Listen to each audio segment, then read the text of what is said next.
Então, hoje nós vamos dar início ao nosso aprendizado, falando sobre Deus e Jesus. É o nosso terceiro encontro. Vamos falar sobre Deus, seus atributos e a providência divina, Jesus e o Evangelho, e depois Deus, Espírito e matéria. Vamos iniciar por Deus, seus atributos e providência divina. Vamos trazer o que é Deus? Através do Livro dos Espíritos, questão 1, ele responde: Deus é a inteligência suprema, causa primária de todas as coisas. Qual que é a nossa principal dificuldade de entender Deus?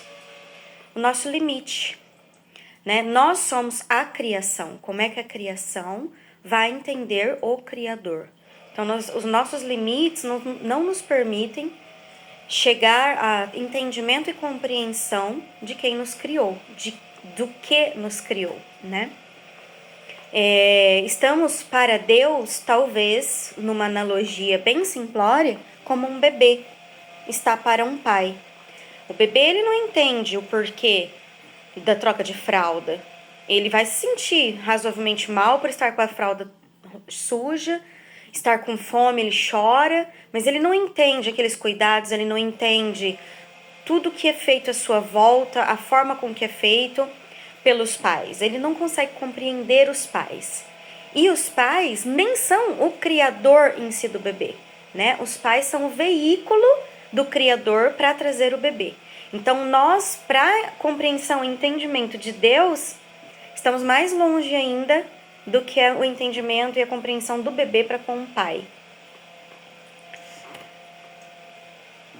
Deus e seus atributos. O mundo físico ou moral é governado por leis estabelecidas segundo um plano que denotam uma inteligência profunda em relação às coisas que elas regem. A criação do nosso Deus, ela é tão perfeita, ela é tão sistematicamente perfeita, que tudo que se move em matéria, inclusive através da animação do espírito, se move em prol da evolução. Até mesmo nós, às vezes que estamos enraizados no mal, na revolta, em situações bem complicadas, ainda assim a gente não regride, a gente sempre está evoluindo. Por exemplo, né, a evolução da lagarta para a borboleta. Tem inerente a essa lagarta essa vontade, essa assinatura de Deus que é a natureza, em prol da evolução. Deus é a causa primária. Para explicá-la logicamente, cumpre remontar ao ser gerador de todas as coisas. Ele criou. Ele, né, no sentido Deus, mas não colocando ele como uma pessoa, tá? Constitui o princípio elementar que pelos efeitos é que se julga uma causa, mesmo quando ela se conserva oculta. Então, nós estamos aqui, ó, o terceiro planetinha, né, mais próximo do Sol, nesse sistema aqui que é o sistema solar. A causa primeira desse sistema, assim como de todo o universo e todos os sistemas existentes, é Deus. Deus, ele se move, a tua vontade e a tua, como eu disse ali atrás, a assinatura dele está movimentando, está em presença de toda essa criação. Então, isso daqui é um efeito. E Deus é a causa primária de todas as coisas. Ele é inteligência suprema. Outro princípio igualmente elementar é o de que todo efeito inteligente tem que resultar de uma causa inteligente. Ora, desde que o homem não as pode produzir, é que elas são produto de uma inteligência superior à humanidade, salvo que se sustentarmos a ideia errônea que há efeitos sem causa, que foi o que eu falei ali atrás na comparação com os bebês.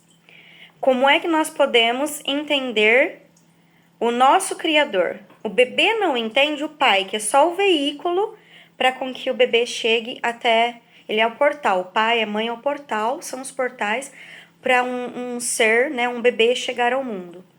Vai tempo para esse bebê chegar numa evolução tal cujo ele consegue compreender os cuidados que os pais tiveram com ele. Talvez um dia, se ele tiver filhos, talvez ele possa inclusive movimentar um tanto mais de gratidão, né, pela parte dos pais que foi feita por ele. Nós, como criação, seria pretensão da nossa parte entender o Criador nesse momento. Somos feitos parecidos com Deus, né? A imagem e semelhança de Deus. Então, vai ter momentos, assim como o Cristo, que é um espírito muito evoluído, que já está num patamar de evolução muito alto, que consegue ter comunhão com Deus. Essa comunhão com Deus, o que é uma comunhão? É você estar numa vibração, num pensamento tão parecidos que você está em comunhão. As gerações de energia ali são extremamente parecidas. Então, o Cristo tem essa capacidade maior do que nós, de compreensão de Deus. Nós ainda não. A crença em Deus, tendo em vista que todos possuem um sentimento intuitivo, que é ou inato, né, da existência de Deus, porque nosso entendimento sobre essa existência divina difere. Ela difere porque temos o livre-arbítrio, somos seres com escalas tênues e muito largas ao mesmo tempo, dentro de um regimento de evolução. Então, aqui eu coloquei, né, as passagens do homem, do hominal, e há quantos milhões de anos foram para que cada espécie, cada tipo de espécie fosse evoluindo. Porém, mesmo no hominal mais moderno que nós estamos, que é o nosso momento, por exemplo, agora, nós temos uma diferença muito grande entre nós mesmos.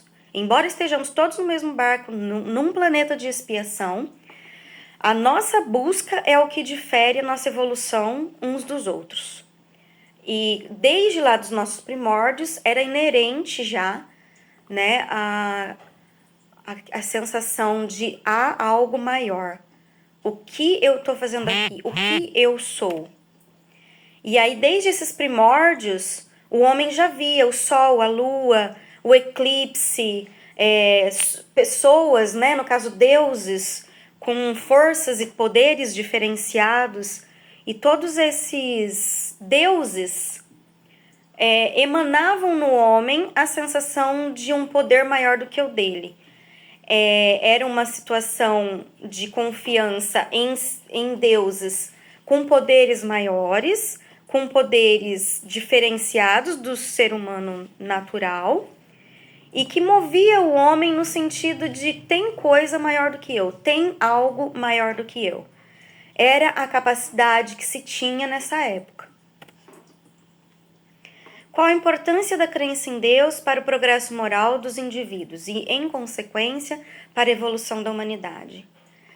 A ideia de Deus liga-se a todas as noções indispensáveis à ordem, harmonia, elevação dos seres e das sociedades. Eis porque, logo que a ideia de Deus se enfraquece, todas essas noções se debilitam.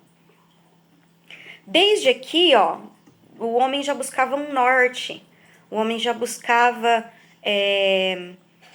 uma situação que ele pudesse se espelhar, que ele pudesse crescer, porque é inerente a nós, é inerente ao ser humano, principalmente pela nossa inteligência, a busca pela evolução, é inata a nós. Deus revela-se por sua providência, sabedoria e harmonia. Basta reparar à nossa volta. Eu tinha falado já lá atrás, vou repetir aqui porque é muito importante essa parte. Tudo que há em volta da gente, tudo que há em nós, né? Olha esse sistema do nosso corpo. Esse microssomo que somos, tão pequenininhos, porém com uma complexidade profunda. Nós, a natureza, nós fazemos parte da natureza. Nós somos a assinatura de Deus. E a nossa respiração, assim como tudo que respira, né? Desde o hominal, o animal, o vegetal, a respiração é uma forma dessa assinatura de Deus estar louvando a criação, estar emanando a criação, estar vivenciando a criação. Deus está no homem não apenas como ideia, mas como própria essência da criatura. Foi o que sentiu o apóstolo Paulo quando disse que em Deus vivemos e nele nos movemos. Que foi o que eu acabei de falar a respeito dessa assinatura.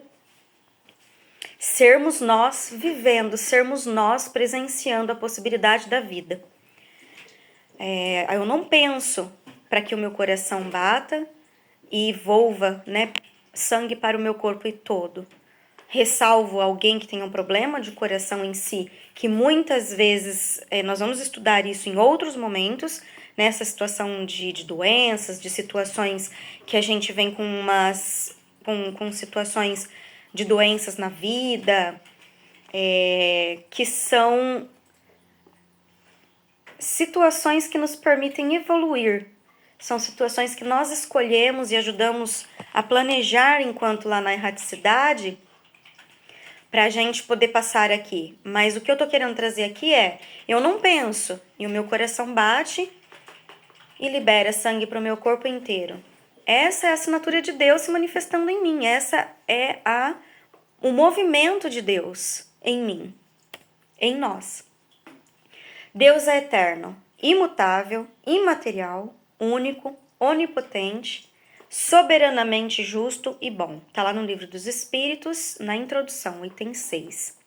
Nós vamos discorrer sobre cada palavra dessa em seu significado um pouquinho mais profundo, para a gente poder chegar um pouquinho mais perto, através do nosso português, do significado de Deus. Eterno equivale a dizer que não teve começo e não terá fim. Como é que a gente explica, né? Algo que não teve começo e não tem fim. Ele nos criou. Deus nos criou. A criação, ela entenderia Deus por completo se ela fosse capaz de criar como Ele. Nós não somos. Nós somos a criação dele. O que a gente pode almejar é chegar na comunhão com Deus. Jesus tem essa comunhão no momento. Nós ainda não. Nós, nesse momento, a nossa busca mais louvável e mais perto de nós é buscar a comunhão com Jesus. E essa comunhão já ainda está difícil. Imutável. Se Deus estivesse sujeito a mudanças, as leis que regem o universo não teriam nenhuma estabilidade. Nada muda em relação à essência de Deus. Todas as coisas materiais, elas, inclusive, não morrem, elas se transformam. E a questão nossa espiritual, ela é infinita. Ela se modifica, ela vai evoluindo. Nós vamos evoluindo como espíritos. Imaterial, a natureza íntima de Deus difere de tudo que chamamos matéria. De outro modo, não seria imutável, pois estaria sujeito a transformações da matéria. Que foi o que eu acabei de falar a respeito da matéria que se transforma, ela não morre, ela se transforma.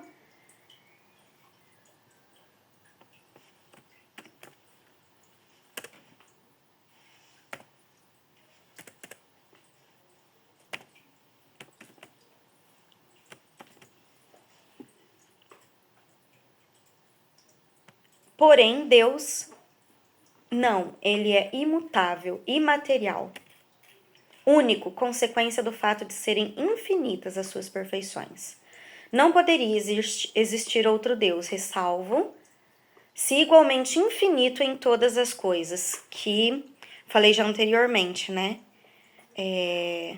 Se nós fôssemos capazes de entender Deus, seríamos capazes de criar o que ele criou. E nós somos a criação, né? Nós fazemos parte de toda a criação dele, de Deus. Onipotente. Se Deus não possuísse o poder supremo, poder-se-ia conceber um ser mais poderoso e assim por diante. Na mesma linha de raciocínio, a onipotência dele o transforma único. Seríamos onipotentes se tivéssemos os mesmos atributos, as mesmas capacidades que Deus.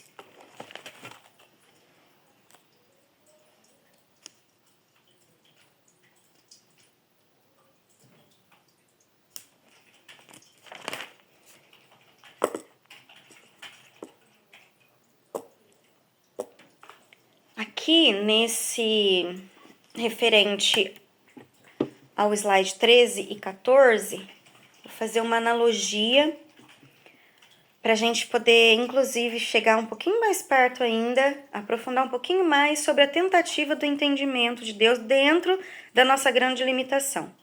O livro A Grande Síntese, de Pietro Baldi, ele traz uma comparação a respeito do nosso corpo como sendo um microsoma, comparando com o macrosoma, que é o universo.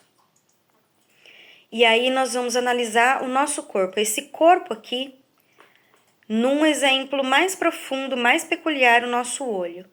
Cada célula do nosso corpo, cada átomo do nosso corpo, trabalha incessantemente para que cada órgão, para que cada tecido trabalhe perfeitamente.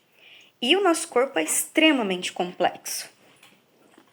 Mesmo a medicina ainda tem muito a aprender sobre o nosso corpo, que é material, né? Porém, não tem uma sutileza no seu funcionamento. É extremamente complexo. E aí, voltando lá ao olho. O nosso olho tem bilhões e bilhões de células, átomos, trabalhando para que a gente possa ter a capacidade e a habilidade de enxergar, de ver, de ele funcionar perfeitamente. São células, átomos que estão ali latentes com essa assinatura, com essa vontade de Deus, trabalhando em nós para que o nosso corpo funcione. Assim como o nosso corpo é movido através do nosso espírito, nós como espíritos, animando este corpo físico, né, estando aqui na Terra encarnados, numa escola, vamos dizer assim, para a nossa evolução. Aí vamos levar em consideração que eu sofri um acidente e perdi um olho, por exemplo. O que isso muda na minha essência? O meu corpo material vão ter átomos, células, um órgão que, vamos dizer assim, morreu, né? Se transformou em outro tipo de matéria. Mas eu morri? Não, eu tô aqui. Embora enlutada pela situação, um acidente e tudo mais, mas a essência em si da Josi, ela continua? Ou ela morre? Ou ela se difere? Essa essência que a gente está estudando, que anima este corpo, somos nós como espírito. Indifere a vivência do espírito se o nosso corpo está por inteiro ou não, e se ele chegar a vir a morrer, né, se transformar aqui na Terra, o nosso espírito continua, nós como essência, como latência de Deus. Deus ensinado por Jesus. A mais elevada concepção de Deus que podemos abrigar no santuário do Espírito é aquela que Jesus nos apresentou, em nolo revelando Pai amoroso e justo à espera dos nossos testemunhos de compreensão e de amor. Ao nos apresentar Deus como Pai nosso, Jesus nos explicou que somos no mundo uma só família e que por isso todos somos irmãos, com o dever de ajudar-nos uns aos outros. Ali atrás eu cheguei a falar para vocês que, né, na nossa falta de capacidade de entendermos o Criador, que foi Deus que nos criou, o mais próximo que nós temos de conseguir uma comunhão no momento, né, uma sintonia, é com Jesus. Ele é um espírito muito evoluído, que veio à Terra para nos mostrar que é possível estarmos desenvolvendo, estarmos em sintonia com o aprendizado das leis morais de Deus, e Jesus nos mostrou isso na prática, ele nos mostrou isso na vida que ele teve aqui na Terra, e ele não falhou uma única vez, porque ele já tem essa comunhão com Deus. Nós estamos no passo a passo de movimentarmos essa comunhão com Jesus. Então, Jesus é para nós um modelo mais perfeito de um ser humano com leis morais tão bem estabelecidas e vividas na Terra. E é dele que nós devemos seguir o exemplo. Como explicar o modo de ação da providência divina para que ela alcance todos os seres da criação do universo? Entendamos um fluido bastante sutil para penetrar todos os corpos, tudo que existe, né? Matéria está penetrado através desse fluido que é a assinatura, a vontade de Deus, que é o pensamento de Deus em nós. Se imaginarmos esse fluido dotado de inteligência, de faculdades perceptivas e sensitivas, ele já não atuará às cegas, mas com discernimento, com vontade própria e liberdade. Verá, ouvirá e sentirá. Idealizemos todo o universo mergulhado no fluido divino e impregnado do pensamento de Deus, de tal modo que não haja nenhum ser, por mais ínfimo que seja, que não esteja saturado desse fluido. Qualquer vibração nesse fluido é imediatamente sentida por Deus. Assim, podemos dizer que nos achamos constantemente em presença da divindade, não lhe podendo subtrair ao olhar nenhuma das nossas ações. O texto já fala por si, mas comentando repetidamente. Quanto mais a gente repete, mais a gente aprende, né? Pelo menos a mim funciona repetir. Nós temos esse movimento de Deus em nós naturalmente pelo pensamento, pela vontade, pelo movimento dele em nós. Deus age em nós a cada respiração, a cada átomo se esforçando para trabalhar por um dos nossos órgãos. Quando a gente compreende essa parte, não tem como não haver gratidão, humildade. Não tem como a gente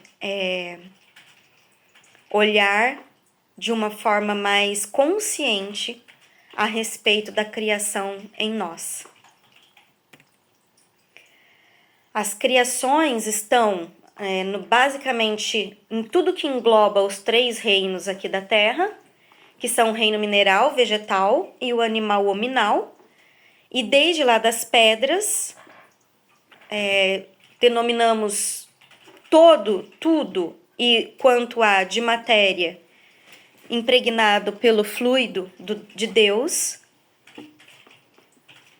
que se move desde a pedra, que vai aos pouquinhos, vamos pensar na pedra, lá na evolução do planeta Terra, que passou por bilhões de anos em metamorfose com fogo, água, ar. Fogo, água, os 4 elementos: fogo, água, ar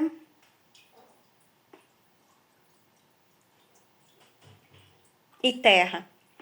E foi se transformando, e hoje é o planeta Terra que nós vivemos, que nós habitamos, né? E dentro desse planeta, aí chega também o reino vegetal, com células diferentes, com átomos diferentes, com uma forma diferente desse fluido se manifestar, que vai para o reino animal, com a inteligência. Os animais também são inteligentes, mas não com raciocínio. Eles são instintivos. E nós temos a inteligência e somos feitos à semelhança do Pai. Nós temos o poder de cocriação. Por que cocriação? Porque a criação é Deus. Tudo que a gente pensar em realizar, em fazer, em modificar, em criar, nós vamos estar usando já o que existe para co-criar. Jesus co-criou o planeta Terra para que nós estivéssemos aqui, neste momento. E essa frase é muito legal. O espírito dorme no animal, sonha no vegetal, agita-se no animal e se desperta no homem. De Leon Denis.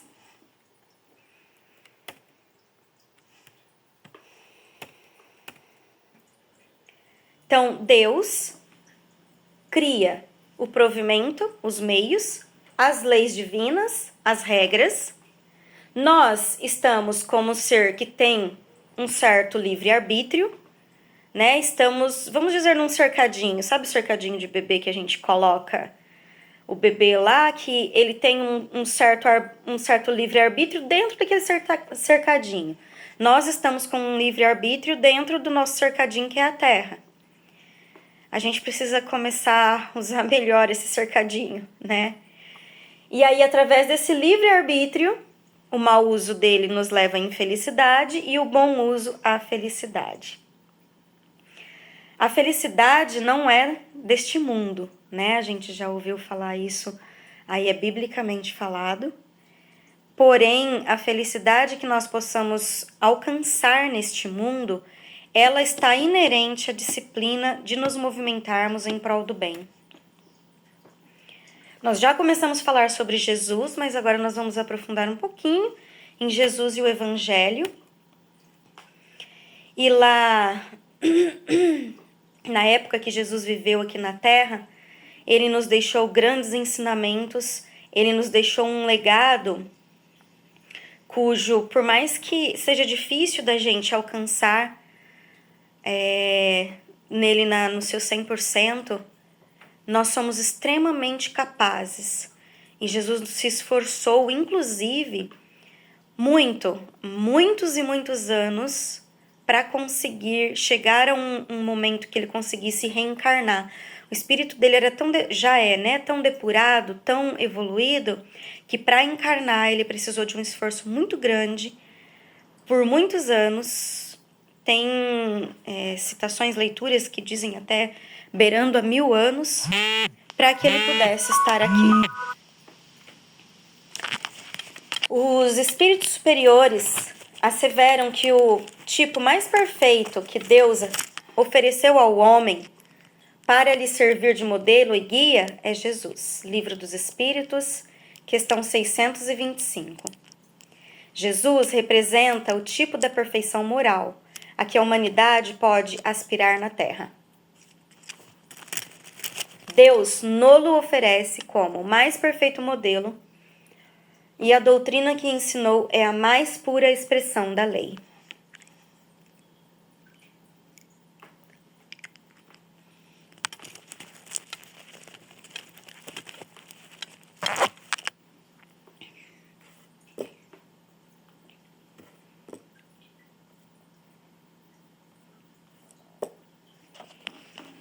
Jesus, ele veio nos chacoalhar, né, como uma segunda revelação, dizendo, olha, isso daqui que eu tô fazendo vocês são capazes. Jesus, ele não se ofendia com o tanto que a gente era limitado, com o tanto que a gente é limitado.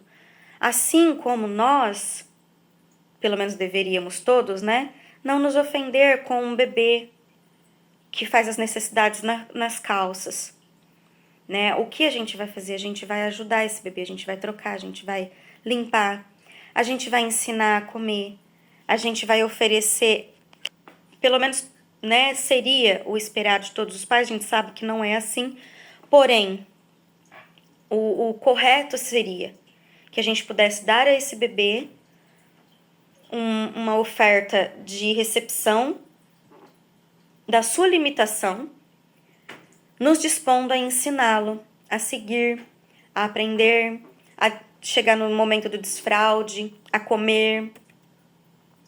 A percepção de Jesus como modelo. Jesus é um Cristo por evolução aprimorada, que se humanizou vindo à Terra, nos trazendo a boa nova em atitudes exemplares da sua vida, né, que eu acabei de falar.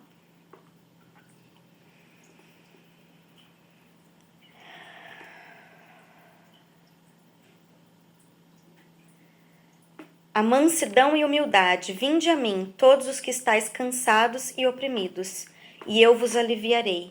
Tomai sobre vós o meu jugo e aprendeis de mim, porque sou manso e humilde, e encontrareis descanso para vossas almas, pois o meu jugo é suave e o meu fardo é leve. Mateus 11, 28, 30. Como que esse jugo pode ser leve, gente? Eu vou trazer a comparação do momento em que Jesus estava lá na cruz, que tinha tantas pessoas, né, em volta, gritando para matá-lo, gritando com ódio, com aqueles sentimentos tão animalizados, vamos dizer assim, tão irracionais, sem conseguir identificação que aquele era um homem, o homem que tinha trazido o maior dos tesouros, a maior das riquezas, o maior dos impérios para a terra, que é o crescimento moral, que é a moral vivida por ele. E aí nós podemos refletir quando ele fala: Pai, perdoa-os, eles não sabem o que fazem. Falar essa frase com sentimento real nela é um jugo muito leve. Jesus estava ali numa compreensão e numa comunhão com Deus profunda. Então o fato do corpo dele estar sofrendo e passando dor era algo tão entendido por ele, tão compreendido, que o jugo é leve. Que nós possamos trazer isso para nós na nossa vida, no nosso dia a dia. Nós temos problemas, nós temos situações adversas na vida, circunstâncias, às vezes, que nos colocam em situações de depressão, de desespero, de angústia, de tantas outras coisas. Que quando nós estamos nesses momentos, que possamos lembrar desse momento de Jesus e que a gente possa estar numa entrega em oração, em meditação e numa entrega de confiança em busca da comunhão com Jesus, como Jesus esteve e está com Deus. A percepção de Jesus como modelo, pureza de coração. Bem-aventurados os puros de coração, porque verão a Deus. A pureza de coração é inseparável da simplicidade e da humildade. Então, o nosso principal foco é a humildade, é nós chegarmos para nós mesmos, estarmos de frente com um espelho, que possamos nos ver e ter consciência do quanto nós temos a aprimorar, do quanto nós temos a desenvolver. E esse espelho, ele vai nos mostrar situações em nós, atitudes em nós, que a gente repele. Muitas vezes o que a gente mais repele nos outros é porque está em nós. E quando a gente se deparar com esse espelho, e que nós deveríamos já estar nos deparando, porque isso é busca de autoconhecimento, e o que Jesus nos promove, o Espiritismo como terceira revelação nos promove, é essa busca pelo autoconhecimento. E não existe forma de se autoconhecer sem realmente levar à frente os nossos defeitos, as coisas que a gente precisa aprimorar, as situações que doloridamente a gente está imerso nela e que nós precisamos tanto da ajuda de Jesus como guia, como modelo e em oração para que ele nos ajude com força e coragem para seguir o modelo dele. E nesse slide aqui, ele me toca tanto que no final faremos uma oração um pouquinho diferente, com um pedido especial a ele, nesse sentido aqui, nesse assunto. A percepção de Deus como guia da humanidade. Então, disse Jesus aos seus discípulos: se alguém quiser vir após mim, renuncie-se a si mesmo, tome sobre si a sua cruz e siga-me. O que é renunciar a nós mesmos? Renunciar a nós mesmos, pelo menos no que eu consigo compreender, né, dentro da minha limitação, é buscarmos aprimorar em nós fazendo o correto diariamente, abnegando as nossas vontades, deixando elas de lado.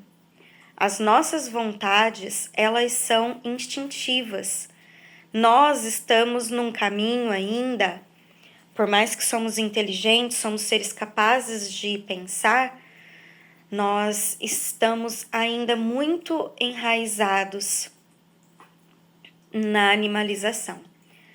E buscar essa humanização mais aprimorada nas leis nas leis de moral de Jesus, significa renunciar-nos a nós mesmos, a dizer não diariamente para nós mesmos, colocando à frente todos os passos, todos os estudos, todo o conhecimento que nós pudermos adquirir a respeito da vida e o exemplo de Jesus, enquanto esteve aqui na Terra e enquanto está conosco, que nunca nos abandonou, sempre esteve conosco e sempre estará.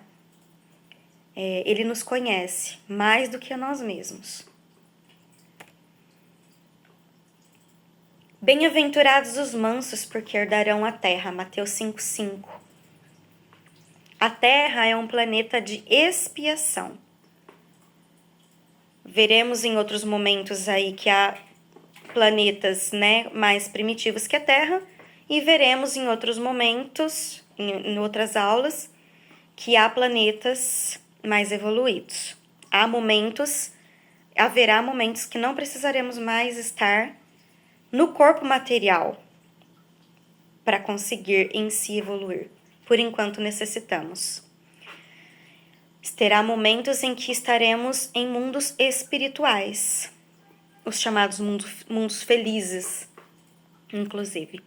Nesse momento, o planeta Terra ele é de expiação em movimento para um planeta de regeneração. Nos movermos aqui a ideia dos mansos, a mansidão traz a quietude da alma, da nossa mente. A nossa mente ela divaga. Se a gente permitir, nós vamos longe, divagando em nada proveitoso. E quando a gente medita, quando a gente foca, quando a gente ora, a gente se estabelece ali um foco. Esse foco nos traz a percepção, por conseguinte, a capacidade de nós nos movimentarmos no bem. Nós temos hoje como provas e expiações, né, um planeta que a gente sente dor, que a gente sente muita angústia, temos dores da alma sendo sentidas por nós diariamente. Porque nós ainda estamos muito enraigados no instinto, em sermos resistentes a estarmos no caminho de Jesus e também à luz. Quando nós conseguirmos entender esse caminho e começarmos a nos mover a ele e nos renunciarmos de nós mesmos, cada dia, e colocarmos os ensinamentos de Jesus à nossa frente, colocando foco em a gente seguir disciplinadamente esse caminho, estaremos aptos a voltar a encarnar na Terra no momento de regeneração.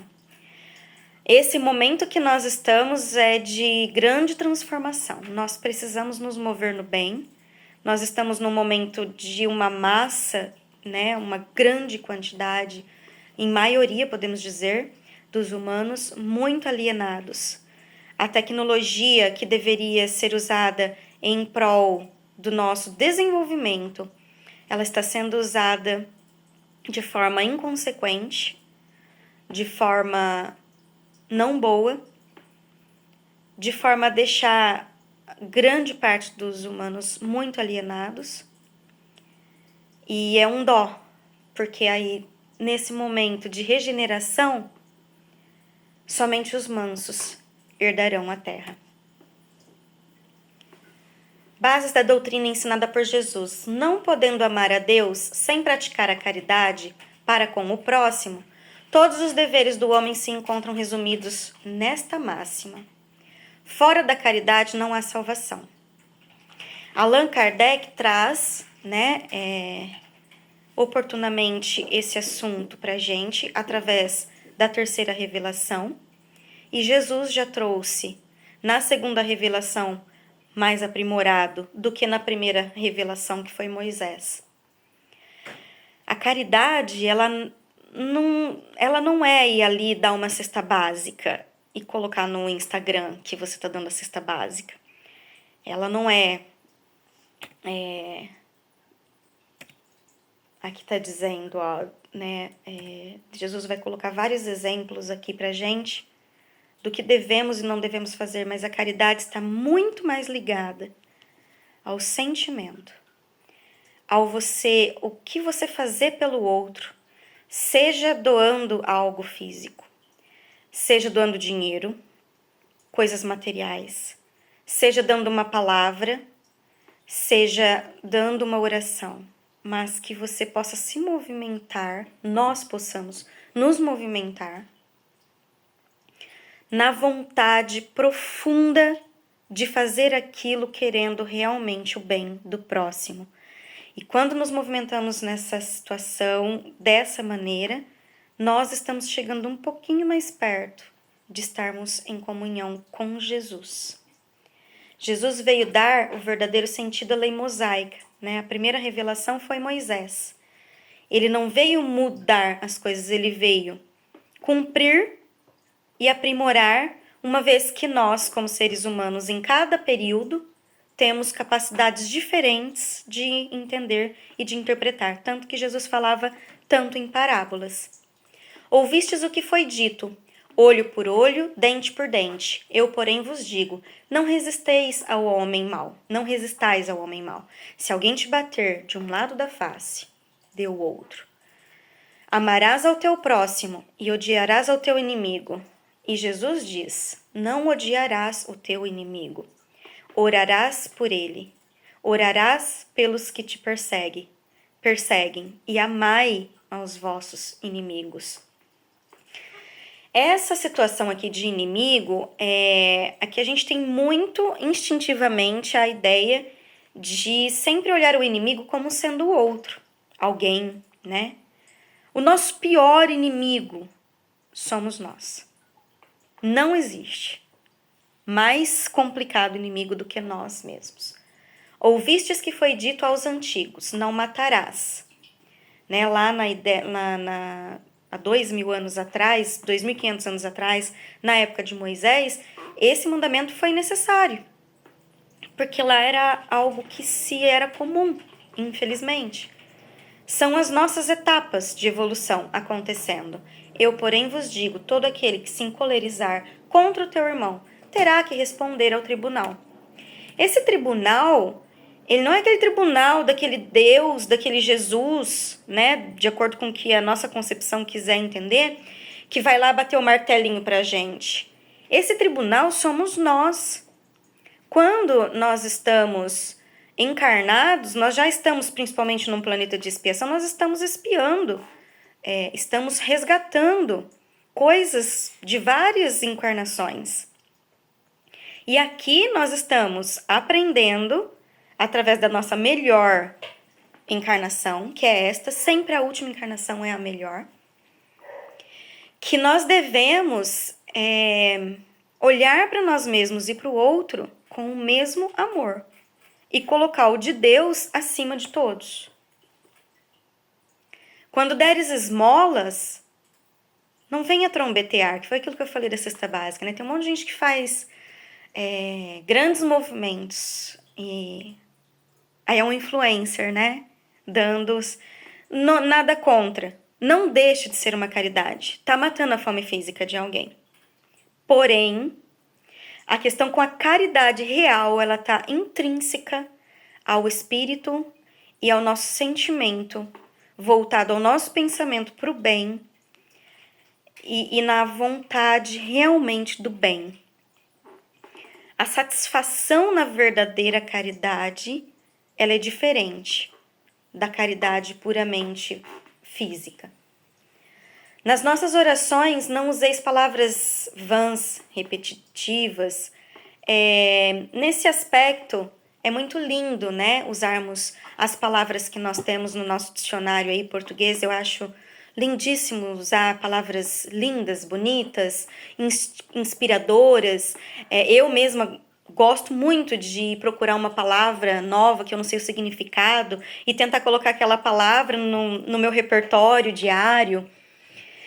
Mas essa beleza da palavra em si, ela não chega aos pés da oração real feita por nós, com vontade, com pensamento voltado no bem. Então, as palavras bonitas, inclusive, elas devem ser usadas, porém, quanto mais rebuscadas e se elas não têm um verdadeiro sentimento dentro de si, não está valendo muita coisa. Bases da doutrina ensinada por Jesus. A melhoria moral do homem não acontece de uma hora para outra. Nós precisamos entender que para a gente melhorar-se moralmente, né, o espelho é necessário. O espelho no sentido de você encarar o que realmente há aqui, né? De nós nos encararmos. O que realmente eu tô vendo? O que tem aqui? Nossa, mas o que eu tô vendo aqui tá pesado, tá difícil. Mas encarar, ir em frente e através dos estudos, através de orações, através de meditação, através de infinitas ferramentas, né? Através do espiritismo, que nos auxilia muito na questão da busca do autoconhecimento, nós irmos nos aprimorando. Vai ser de uma hora para outra? Jamais. Chico falava: necessitamos de 3 coisas para que a gente possa nos movimentar a cada encarnação, um pouquinho de cada vez, né, para sermos melhores. Disciplina, disciplina, disciplina. Através de uma oração por disciplina por alguém que você acha que é teu inimigo, um momento vai chegar que você vai orar com sentimento. Isso eu já passei, coloquei na prática, então trago com propriedade que realmente acontece. Quando a gente se disciplina, mesmo que às vezes ainda não tenha o sentimento, a disciplina traz o sentimento. Jesus veio nos ensinar que a vida real é a que transcorre o reino dos céus, que é a vida espiritual. O caminho que conduz a esse reino, né, o nosso Senhor Jesus Cristo, os meios dos homens se reconciliarem com Deus. Por que se reconciliar? A gente já estava conciliado? Sim, nós somos criação. Nós somos criação para a luz, da luz. Mas a gente, com um pouquinho do livre-arbítrio que a gente tem, a gente quer co-criar ao nosso modo. E aí a gente cria circunstâncias penosas, cujo nos faz estar aqui num planeta de expiação, para estar aprendendo, nos aprimorar e a resgatar essas circunstâncias cujo criamos. Deus, Espírito e Matéria. Abordar a Trindade, nós vamos abordar a Trindade, Deus e Espírito e Matéria. O fluido cósmico vital universal é o que está impregnado em tudo que há de material. Então, nada é vazio. O que te parece vazio está ocupado por uma matéria que escapa aos teus sentidos e aos teus instrumentos. Neste fluido estão contidas as forças que presidiram as metamorfoses da matéria, as leis imutáveis e necessárias que regem o universo. Essas forças são conhecidas na Terra sob os nomes de gravidade, coesão, afinidade, atração, magnetismo, eletricidade ativa. Está lá na Gênese, que é um dos livros do Pentateuco de Kardec. Esse fluido vital, o fluido cósmico universal, que é a mesma coisa, ele é contido em toda a matéria viva.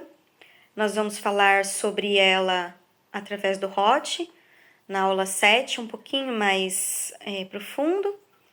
Mas hoje a gente já traz para saber o que a matéria em si tem, que é esse fluido cósmico universal, esse fluido vital, que através da vontade, que através do pensamento de Deus, movimenta e reside em tudo que é vivo, em nós. O universo tem 73% de energia escura, 23% de matéria escura. Isso daqui, né, a gente não tem nem consciência do que pode ter ali, do que existe, do que... Esses 4% aqui, essa pequena fatia, que é a matéria bariônica, que são os planetas, as estrelas e nós. Então, 4% do universo que nós estamos inseridos, porque a gente também, embora os cientistas tenham muitas explicações do universo, de como funciona, do que é, do que tem, para nós que não somos cientistas, a gente está mais longe ainda, né, da concepção de conseguir entender isso. Então, que a gente possa ter a noção da grandiosidade que é o universo, que é a criação, que é Deus. Você sabia que se a gravidade fosse um pouco mais forte, o universo entraria em colapso? Além disso, se a gravidade fosse um pouco menos forte, o universo acabaria e não haveria planetas e nem estrelas? A gravidade é precisamente tão forte quanto ela precisa ser. E se a razão entre a força eletromagnética e a força da atração não fosse 1%, a vida não existiria. Quais as chances disso acontecer sem querer? Então, que a gente possa pensar um pouquinho sobre esse texto tão impactante que Isaac Newton escreveu depois de muitas reflexões da parte dele. Um cara bem inteligente, né? Respeitável. Os elementos gerais do universo, de acordo com os ensinamentos dos espíritos superiores, há 2 elementos gerais, o espírito e a matéria, e acima de tudo, que é Deus, que é o Criador. Está lá no Livro dos Espíritos, questão 27. O princípio espiritual é o que contém a inteligência. Então, nós aqui, seres inteligentes, com esse cérebro físico, né, que nos permite pensar, é apenas a ferramenta. O que realmente movimenta esse cérebro e dá a capacidade de ele pensar e atribuir o seu atributo, que é o pensamento, são lembranças, somos nós como essência, somos nós como eu espiritual, o eu observador. Desde que a inteligência e o pensamento não podem ser atributos da matéria, chega-se à conclusão de que o elemento material e o espiritual são 2 princípios constitutivos do universo. Então, essa é a trindade, Deus, Criador, e a criação, o princípio inteligente e o princípio material. Os elementos gerais do universo, a matéria, dispersa-se e dissipa-se, inteiramente desprovida de unidade. Então, foi aquilo que eu falei a respeito de nada morre, tudo se transforma. Os planetas, nós, esse corpo vai morrer e se transformar em outros elementos químicos aqui na Terra. O espírito, ou princípio inteligente, se caracteriza como elemento uno, simples, indivisível, sendo, portanto, logicamente indestrutível, imperecível e imortal. Os elementos gerais do universo ainda, então a gente tem o estado de eterização, o fluido cósmico não é uniforme. Esse daqui eu vou tirar.